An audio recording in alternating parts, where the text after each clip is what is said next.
Okay, so we left off on limitations of the IRI. So, as with any assessment, there are some threats to its validity and reliability. Let's go over the first one.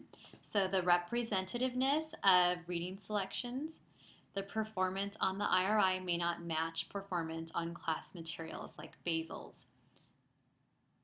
So, the construction of the passages, it is assuming that the student will encounter similar materials in their classroom.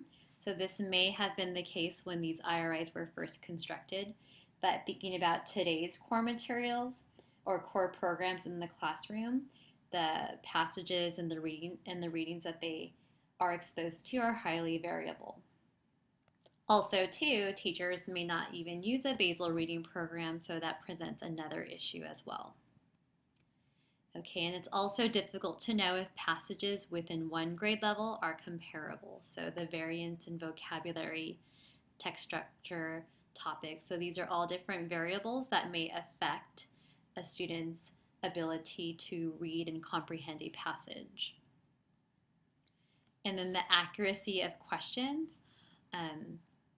Are the questions passage dependent? So your Lipson and Wixon give some really good descriptions on the limitations of the IRI. So please make sure you do read that so you can know the limitations of the QRI, which you are administering with your student.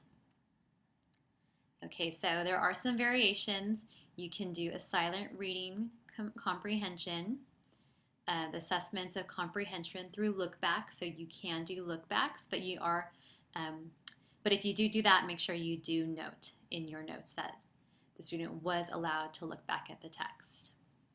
And then assessment of comprehension through Think Aloud. So this is level 6 and up. So make sure to refer to page 80 through 84 for more directions on how to do that. All right, so hopefully from this lecture you are able to recognize some of the components of an IRI, and that can help you report and analyze your data. If you have any questions about the QRI, please let me know. I know that in some cases it can be very challenging to analyze the miscues and the comprehension questions. So again, just let me know if you have any questions. And I will leave you with this. A child who can read but chooses not to has no particular advantage over one who cannot read. And I hope you have a good night, assuming that you are reading this at night.